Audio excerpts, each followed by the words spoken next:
Hello class 10th, how are you? Welcome again. और जैसे कि हमने प्रीवियस वीडियो में चैप्टर फर्स्ट हमारा स्टार्ट किया था, फर्स्ट एक्सरसाइज हम कंप्लीट कर चुके हैं। अर्थमेटिक प्रोग्रेशन क्या है उसको हमने समझा था। आज हम सेकंड एक्सरसाइज करेंगे 5.2। बच्चों, general term, last term, nth term हमने पहले डिस्कस कर चुके हैं, फिर भी हम समझ लेते हैं एक बार। जो हमारी एनथ ट्रम रहेगी किसी भी एपी की, जो एपी हमारे पास दी होगी, उसकी एनथ ट्रम को कैसे लिखेंगे? A n means nth term a plus n minus 1 into d. यहां पर a जो आपका रहेगा बच्चों first term, n number of term और d आपका रहेगा कॉमन डिफरेंस, जैसा कि हम पहले डिस्कस कर चुके हैं। इसको लास्ट ट्रम भी बोल सकते हैं, इसको जनरल टर्म भी बोल सकते हैं बच्चों, तो वो हमारे पास रहेगी। और आज जो हम क्वेश्चन करेंगे सारे के सारे इसी पर बेस्ड रहेंगे। बिल्कुल सिंपल सी आपकी एक्सरसाइज है 5.2। चलिए करते हैं हम अपनी एक्सरसाइज को। अब देखिए इसका हमने यूज कहां करना, कैसे करना। आपको ए एन फाइंड करना, यानी कोई ट्रम निकालनी है, आपको 10th ट्रम निकालनी, 11th ट्रम निकालनी है, कोई भी ट्रम फाइंड करनी है जब आपको ए एन डी दिया हो, या फिर आपको ए फाइंड करना है तो आपको nth ट्रम दी जाएगी, एन दिया जाएगा, डी दिया जाएगा, यानी कि इनमें से आपको कोई ना कोई 3 दिए जाएंगे, एक आपको मिसिंग होगा, उसको फाइंड आउट करना। जैसे कि क्वेश्चन नंबर फर्स्ट आपका दिया गया आपकी बुक में, यहाँ पर एक टेबल दी गई है। यहाँ पर हमने करना क्या बच्चों, इसमें हमने फाइंड करना है जो मिसिंग आपके यहाँ पर ट्रम्स दी गई हैं। कहीं तो एन फाइंड करना है, कहीं आपने डी फाइंड करना है, कहीं पर आपने फाइंड करना है nth ट्रम को। चलिए अब कुछ पार्ट्स में बता देता हूं वो कैसे करना है आपको। अब यहां पर क्या दिया है, जैसे हमारे पास दिया गया है फर्स्ट में a हमें 7 दिया गया है, a is equal to 7, d is equal to 3 और n इज इक्वल टू 8। यहां पर हमने फाइंड करनी है nth term, last term, general term इसकी फाइंड करनी। तो बच्चों आपने यही फार्मूला यूज करना, बस इसमें वैल्यू पुट करनी, सॉल्व करना है। चलिए अब a N is equal to a plus n minus 1 into d. तो एन क्या है 8, फर्स्ट टर्म 7, एन 8 माइनस 1 और डी हमारे पास क्या बच्चों 3। तो सॉल्व कर दीजिए। 8th टर्म हमारे पास क्या आएगी इसकी 7 प्लस ये भी 7 रहेगा, मल्टीप्लाई 3, पहले मल्टीप्लाई करते हैं, 7 × 21 प्लस 7 कर दीजिए तो क्या आएगा 28। तो इस प्रकार से आपने सोल्व करना है। जैसे कि सेकंड पार्ट दिया गया हमें, क्या दिया, अब इसमें हमने क्या फाइंड करना है। यहाँ पर फर्स्ट टर्म हमें दी गई है a, वो है -18, d हमें फाइंड करना है बच्चों कॉमन डिफरेंस, और हमें n दिया गया है, n हमें गिवन है दैट इज 10, और a n यानी कि nth टर्म हमें क्या दी गई है 0 दी गई है। तो इसी प्रकार ये क्वेश्चन आपके सारे दिए गए हैं, कहीं आपने n फाइंड करना, कहीं d फाइंड करना, सभी में हमने क्या है यहाँ पर जो भी वैल्यूज आपको दी गई है पुट कीजिए, सोल्व कर लीजिए, आपका आंसर आपको मिल जाएगा। चलिए सेकंड पार्ट में हमें दिया गया a is equal to -18, d हमें फाइंड करना, n हमारे पास 10 है और a n आपका 0। तो a n की वैल्यू 0 दी गई है, a -18, n -1 इंटू डी हमें फाइंड करना, गिवन नहीं है। तो क्या करेंगे, इधर लेके आएंगे तो प्लस का हो जाएगा, 10 - 1 9। अब 9 से 18 को डिवाइड कर दीजिए और तो हमारे पास इसकी वैल्यू आपकी आ जाएगी 9 × 2 = 18। तो डी की वैल्यू क्या रहेगी बच्चों हमारे पास यहाँ पर 2। तो अपने इन सभी पार्ट्स को ऐसे ही करना है, जो भी वैल्यूज आपको गिवन है पुट कर दी, जब आंसर रहेगा। हाँ कुछ डेसिमल में दिए गए, आप डेसिमल नंबर को सॉल्व कर लेंगे, नो प्रॉब्लम। तो आपने इस प्रकार से इसको करना है। अब क्वेश्चन नंबर सेकंड में 2 पार्ट्स दिए गए हैं, दोनों पार्ट्स में आपने सेम एज करना है। जो फर्स्ट पार्ट में आपको 30 टर्म फाइंड करनी, एक एपी दी गई है हमें क्या है, एक एपी यहाँ पर दी गई है, वो दी गई हमें इस प्रकार से एपी 10, 7, 4 एंड सो ऑन, ये हमें इस प्रकार से दी गई है। तो बच्चों आपने क्या करना है, 30th टर्म फाइंड करना। इसमें डिफरेंस क्या है फर्स्ट और सेकंड क्वेश्चन में? सिर्फ डिफरेंस ये है कि यहाँ पर हमें अलग से दिया गया कि ये ए है, ये डी है, ये आपका एन है, लेकिन यहाँ पर ए पी दी गई है, नो प्रॉब्लम। हम पता है कि हमारा ए कौन सा था, फर्स्ट टर्म, ए क्या रहेगा जबकि फर्स्ट टर्म दी गई वो 10 है। डी कैसे निकालते हैं? सेकंड टर्म में से फर्स्ट को माइनस करेंगे या फिर थर्ड में सेकंड को। 7 माइनस 10 करना हमने, 7 माइनस 10 तो क्या रहेगा -3। वैसे भी देख लीजिए ये डिक्रीजिंग ऑर्डर में है, 10 7 4, तो यानी कि डी की वैल्यू नेगेटिव आएगी। और एन क्या रहेगा बच्चों? यहां पर इसने कहा फाइंड करने के लिए 30th टर्म, तो एन आपका रहेगा 30। अब जो हमारा nth टर्म का जो फॉर्मूला उसमें पुट कर दीजिए, a N is equal to क्या था? A N is equal to a plus n minus 1 into d. N की वैल्यू 30 टर्म हमने फाइंड करनी है, टी एच लिखा है तो टर्म। ए हमारे पास 10 प्लस एन आपका है 30 माइनस 1, और बच्चों डी की वैल्यू है -3। तो यहां पर आपको हो जाएगा 10 और 30 माइनस 1 29 मल्टीप्लाई 3 से कर दीजिए तो माइनस का 87, और यहां से आपका आएगा 77। 4 ऑप्शन में बच्चों यहां पर दिए गए। फर्स्ट ए ऑप्शन 97 जो कि हमारा नहीं है, सेकंड बी 77 हमारा माइनस में है, तो सी तुम्हारा इसका जो आंसर रहेगा वो सी रहेगा -77। तो इस प्रकार से आपने इसको सॉल्व करना। सेकंड पार्ट भी बच्चों आपने इसी प्रकार से सॉल्व करना है। उम्मीद है कि आप सॉल्व कर लेंगे। चलिए अब जो क्वेश्चन नंबर 3 हमें दिया गया है, क्वेश्चन नंबर 3 हमने कैसे सोल्व करना उसको समझ लीजिए बच्चों। वो डस्टर कहाँ गया? कपड़ा।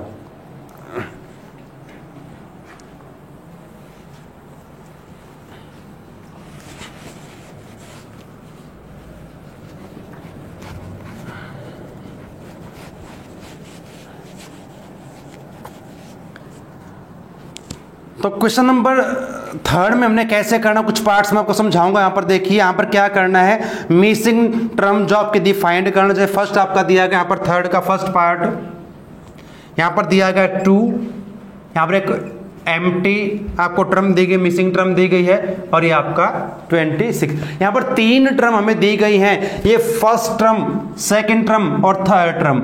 सेकंड टर्म हमने फाइंड करनी बच्चों इन दोनों की हेल्प से। तो फर्स्ट टर्म को हमेशा क्या लिखेंगे? ए से, a इज इक्वल टू 2, और ये आपकी थर्ड टर्म है, फर्स्ट सेकंड थर्ड, ये थर्ड टर्म आपकी क्या दी गई है? A3 लिखेंगे इसको, और वो होगी 26। जब बच्चों हमने कल बात की थी जनरल टर्म की बात की थी, अगर जनरल टर्म की बात करूं तो A3 थर्ड टर्म को मैं क्या लिखूंगा? A plus 2D is equal to 26। तो अब हमें क्या करना है, यहां से ये A की वैल्यू उसमें पुट कर देंगे, तो क्या आएगा? 2 plus 2D is equal to 26, 2D is equal to 26 minus 2 24 रहेगा, और इसको डिवाइड कर दीजिए, क्या रहेगा? 24 डिवाइड बाई 2 तो 12। अब बच्चों D की वैल्यू निकल चुकी है। अब सेकंड टर्म कैसे निकालेंगे? फर्स्ट टर्म में ऐड कर देंगे किसको? 12 को। 12 प्लस 2 क्या हो जाएगा आपका? 14 प्लस 12 26। तो इस प्रकार से आप इन मिसिंग टर्म को फाइंड कर सकते। चलिए कुछ और क्वेश्चन हम समझ लेते कर लेते हैं। अब आपके पास 5 पार्ट्स दिए गए हैं, सभी में आपने ऐसे ही करना। ये देख लीजिए कौन सी टर्म आपको दी गई है उसको लिख लीजिए। अब मैं यहाँ पर एक पार्ट्स कर रहा हूँ आपका सॉल्व। यहाँ पर जो सेकंड पार्ट्स आपका दिया गया है इसमें क्या दिया है? फर्स्ट टर्म मिसिंग है बच्चों, यहाँ पर सेकंड टर्म 13, फिर थर्ड टर्म फिर मिसिंग है, और फोर्थ टर्म आपकी ये दिया गया यहाँ पर हमें फर्स्ट और थर्ड टर्म मिसिंग है, हमें सेकंड और थर्ड टर्म दी गई है। अब बच्चों हम जब जनरल टर्म की बात हमने की थी प्रीवियस वीडियो में, तो हमें सेकंड टर्म क्या लिखते हैं? A plus D is equal to 13, और ये फोर्थ टर्म है, first second third fourth term को A प्लस 3D। अब क्या करना है? चैप्टर 3 आप पढ़ चुके हैं, ये क्या है? Linear equation in 2 variable. Solve कैसे करते हैं? 3 मेथड आप कर चुके हो, और मैं यहां पर इसको करूंगा एलिमिनेशन मेथड से। तो साइन चेंज करेंगे, ये cancel, -2D is equal to 10 d is equal to क्या हो जाएगा, 10 को -2 से डिवाइड कीजिए, क्या आएगा -5। अब d की वैल्यू हम निकाल चुके, फर्स्ट टर्म कैसे निकलेगी, अब इसमें पुट कर दें d की वैल्यू a प्लस d की वैल्यू -5 इज इक्वल टू 13, तो a is equal to 13 plus 5, तो जो फर्स्ट टर्म बच्चों हमारे यहाँ पर रहेगी वो रहेगी 18। अब क्योंकि d नेगेटिव है तो 18 - 5 13 - 5 कर दीजिए डायरेक्ट इस प्रकार से, तो क्या रहेगा 8 और 8 - 5 3। तो आप इस प्रकार से इन सभी क्वेश्चंस को सॉल्व कर सकते हैं। देखिए कौन सी टर्म आपको दी गई है उसको लिखिए और सॉल्व कर लीजिए। तो आपने इस प्रकार से इन सभी क्वेश्चंस को सॉल्व करना है। चलिए अब हम बात करते हैं क्वेश्चन नंबर 4 की। तो जो क्वेश्चन नंबर 4 में क्या दिया गया है, अब बात करते हैं क्वेश्चन नंबर 4 की। अब यहाँ पर भी करना हमने वही है जो अभी तक हम कर चुके हैं। यहाँ पर लिखा नहीं है कि क्या a है क्या d है, nth टर्म कौन सी है, सिर्फ यहाँ पर दिया गया है विच ऑफ द टर्म। अब एक AP हमें दी गई है AP और इसकी टर्म्स दी गई है 3, 8, 13, 18, इस प्रकार से इसकी हमें टर्म दी गई है। बच्चों एक ध्यान यहाँ पर रखें, यहाँ पर 3 जो डॉट दो बिंदु लगाए गए हैं, इसका मतलब क्या, इनफाइनाइट, ठीक है, तो वो दे रखी है। और इसकी लास्ट टर्म जो हमारे पास है वो nth टर्म जो हमारे पास दी गई वो है 78। हमें क्या फाइंड करना, हमें बताना है ये 78 कौन सी टर्म होगी। इसको अगर इसी प्रकार कंटिन्यू करें 3, 8, 13, 18 तो कौन से नंबर पर आएगी, यानी कि n की वैल्यू फाइंड करनी है। कैसे करेंगे, तो हमारे पास फॉर्मूला है, इसी से करेंगे। तो यहां से बच्चों a क्या रहेगा 3, d क्या रहेगा 8 - 3 5, क्या रहेगा 8 - 3 5। तो क्या करें, अब इसमें पुट कर दें an 78 is equal to a plus n, क्योंकि नहीं दिया गया तो n को n ही रखेंगे, n - 1 इंटू d, और d की वैल्यू है 5। तो पहले क्या करना है, 3 माइनस होगा 78 - 3 is equal to n - 1 into 5। यहाँ पर बच्चों चाहो तो आप 5 को अंदर मल्टीप्लाई करके कर सकते हैं, या फिर आप ऐसे भी कर लें, ये 75 रहेगा, क्योंकि 5 मल्टीप्लाई में तो डिवाइड में आएगा। यहाँ पर n - 1 इसको डिवाइड कर दीजिए, तो यहाँ पर आपका रहेगा 15 5 जो होता है 75। अब क्या करेंगे, 1 इसमें प्लस हो जाएगा, 15 + 1 इज इक्वल टू n, तो यहाँ से n की वैल्यू रहेगी आपकी 16। तो जो आपका 78 दिया गया इस AP की ये 16th टर्म रहेगी। तो इस प्रकार से आपने इसको करना है। यही आपका दिया गया क्वेश्चन नंबर 5 में। बिल्कुल सारे के सारे क्वेश्चन ही आपके ऐसे दिए गए हैं, बिल्कुल ही आसान।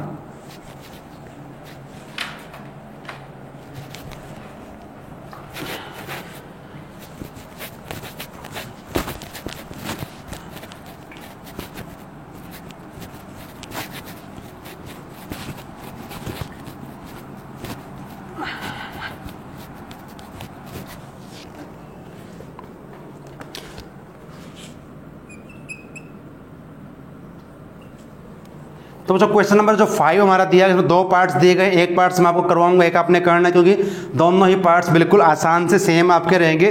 सेकंड पार्ट्स और फर्स्ट पार्ट दोनों एक जैसे रहेंगे। तो फर्स्ट पार्ट आपके पास क्या दिया गया है, यहाँ पर एक AP दी गई है हमें बच्चों, वो क्या दी गई है 7, 13, 19 और फिर यहाँ पर दिया गया है 205। यानी कि एक AP की फर्स्ट और लास्ट टर्म हमें दी गई है, D यहाँ से निकाल लेंगे तो A यानी कि फर्स्ट टर्म 7 और लास्ट टर्म जिसको हम AN से भी लिख सकते हैं और L से भी, लेकिन यहाँ पर हम AN ही लिखेंगे। और D क्या रहेगा यहाँ पर, कॉमन डिफरेंस, तो 13 - 7 कर दीजिए तो क्या रहेगा 6, या 19 - 13 कर दीजिए तब भी क्या रहेगा 6। अब जो हमारा फॉर्मूला ये लिखा गया आपके पास, तो AN की वैल्यू क्या है 205, A7 प्लस N अब नहीं दिया गया है, इनटू D की वैल्यू 6। तो अभी जो हम कर चुके वही यहाँ पर है, पहले 7 माइनस हो जाएगा 205 minus 7 is equal to n minus 1 into 6। तो यहाँ से माइनस करेंगे क्या आएगा 15 7 तो 8 रहेगा, यहाँ पर 9 और 1 और ये अब ये 6 मल्टीप्लाई में बच्चों तो कहाँ जाएगा डिवाइड में। 6 3 जा 18 फिर 18 फिर 6 3 जा 18 तो 33 और ये n माइनस 1 था तो 1 इधर आकर प्लस का हो जाएगा तो यहाँ से n की वैल्यू हमारे पास क्या आएगी 34। तो 34th टर्म इसकी क्या रहेगी 205। ऐसे ही निकालना है सेकंड पार्ट में बच्चों। तो यही आपका सेकंड पार्ट रहेगा। अब बात करते हैं क्वेश्चन नंबर 6 की। क्वेश्चन नंबर अब 6 की बात करते हैं। यहां पर क्या करना चेक करना है, यहां पर क्या चेक करना हमने check whether minus 150 is a term of AP. AP दी गई है, क्या उस एपी की ये टर्म है या नहीं है। ध्यान रखें डी हमारा नेगेटिव पॉजिटिव रेशनल नंबर 0 कुछ भी हो सकता है डी की वैल्यू, लेकिन एन की वैल्यू क्या होनी चाहिए एन शुड या N must be a positive integer. N की वैल्यू पॉजिटिव होनी चाहिए, रेशनल नंबर नहीं हो सकती। तो यहां पर ये दिया गया है एक एपी हमें दी गई है। क्वेश्चन नंबर 6 हम कर रहे हैं। यहां पर अभी एपी दी गई है और इसमें जो हमें टर्म्स दी गई हैं 11 8 5 2 इस प्रकार से हमें ये दी गई है। तो बच्चों देखिए अब ए जो फर्स्ट टर्म रहेगी वो है 11 डी। अब ध्यान रखें 11 8 5 2 डिक्रीजिंग ऑर्डर में है तो यानी कि डी की वैल्यू क्या होगी 8 माइनस 11 होगा तो माइनस 3 रहेगा। अब मान लेते हैं, अब लेट कर लेते हैं, let A N is equal to मान लेते हैं जो 150 है इसकी nth टर्म है। तो हमने फिर क्या करना है यही यूज करना जब इसमें किया है तो यहां भी पुट कर देंगे इसमें ए एन की जगह minus 150 a plus n minus 1 into d और सिंप्लीफाई को आपने करना है। तो क्या रहेगा माइनस 150 माइनस का 11 हो जाएगा इधर आकर, यहाँ पर एन माइनस 1 इंटू माइनस 3।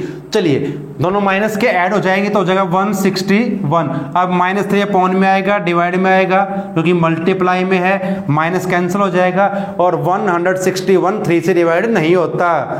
अब नहीं होता क्या करें, अब पहले इसको 1 को ऐड कर लें इसमें फिर देखते हैं बाद में।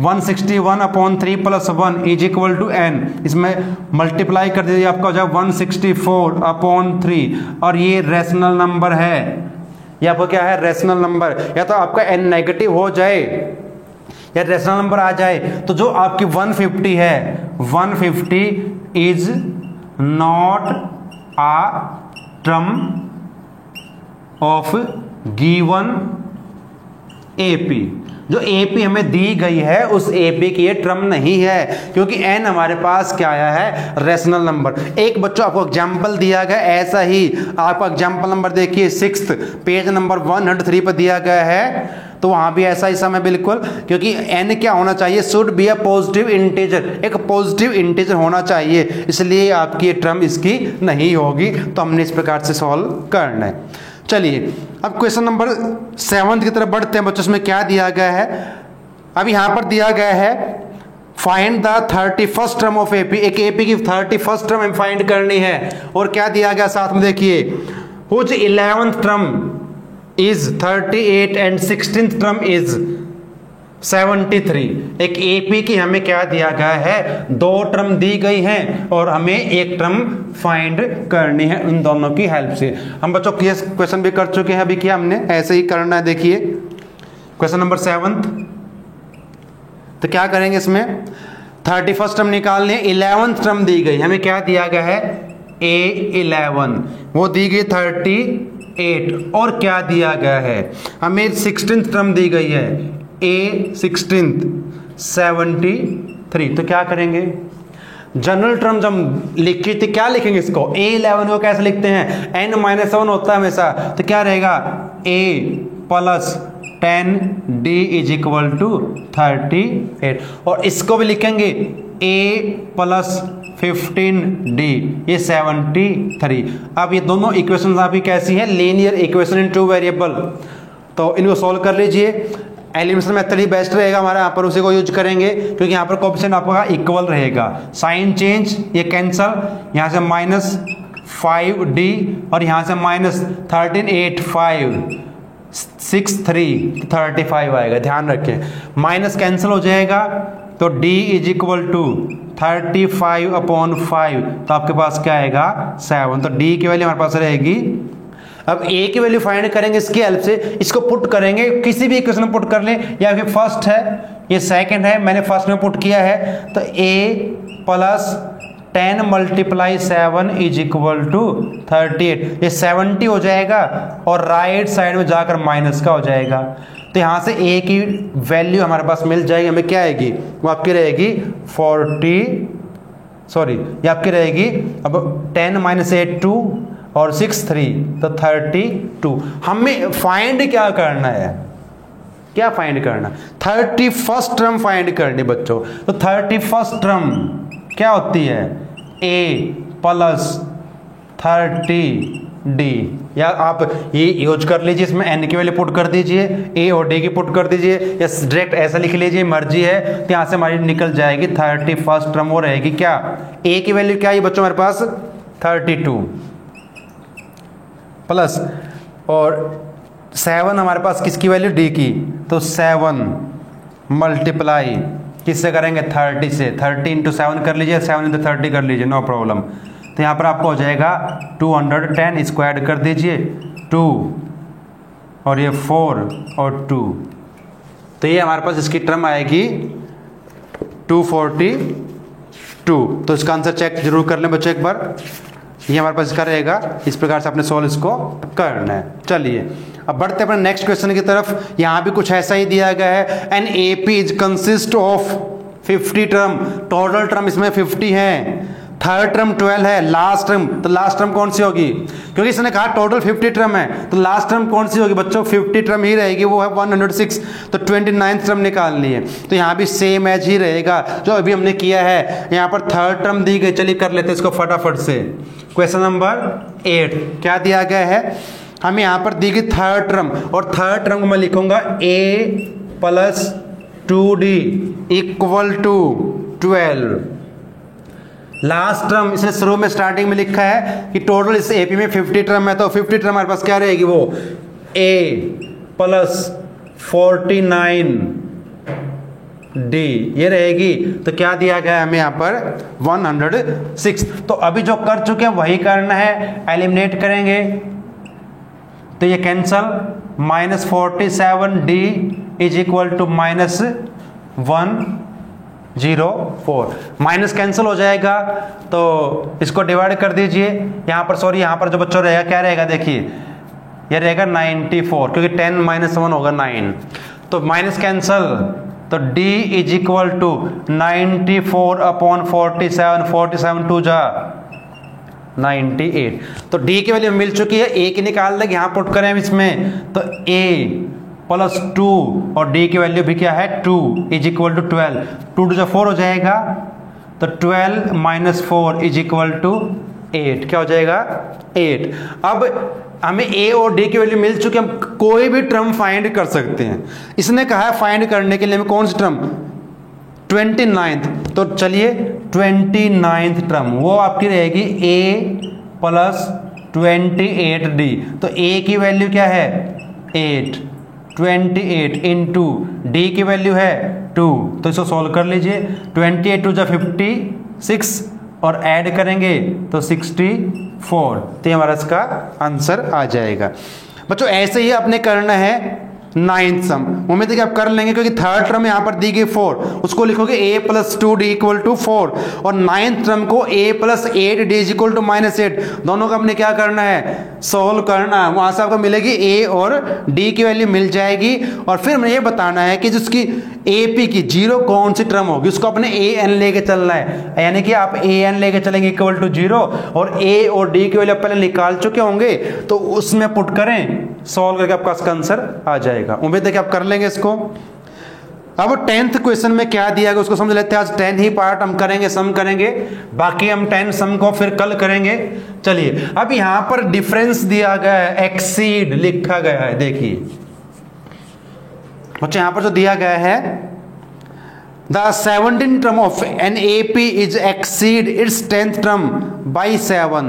17th term और 10th term का एक डिफरेंस दिया गया है। यहाँ पर क्या 17th term और कौन से टर्म दिए, 10th term। अब देखिए क्या दिया गया है, इसने कहा है 17th term is exceed its 10th term by 7। ये ज्यादा है तो हम इसमें प्लस कर देंगे 7 को, या इसमें से माइनस कर सकते हो, मर्जी आपकी है। हमने इक्वल करना है। इक्वल कैसे होगा ये ध्यान रखें, 17th term is already exceed by 10th term by 7, तो 7 को इसलिए हमने प्लस किया। अब 17th term हमारे पास क्या रहेगी, a प्लस 16d, और 10th term को बच्चों क्या लिखेंगे, a प्लस 9d, और ये आपका 7। a से a कैंसल, इसको उधर ले क्या होगे, तो 16d minus 9d is equal to 7। तो माइनस कर दीजिए, 16 माइनस 9 तो 7d रहेगा, तो 7 डिवाइड बाई 7 1, तो d की वैल्यू आपके पास क्या आ जाएगी 1। तो बच्चों आज हम यहीं तक करेंगे। 10 सम आपके हो चुके, 10 और बचते इस एक्सरसाइज के, उनको कल करेंगे। उम्मीद है कि आपको समझ में आए होंगे। क्वेश्चन को प्रैक्टिस कीजिए, एग्जाम्पल जरूर कीजिए। तो आप सभी का धन्यवाद। जय हिंद, जय भारत।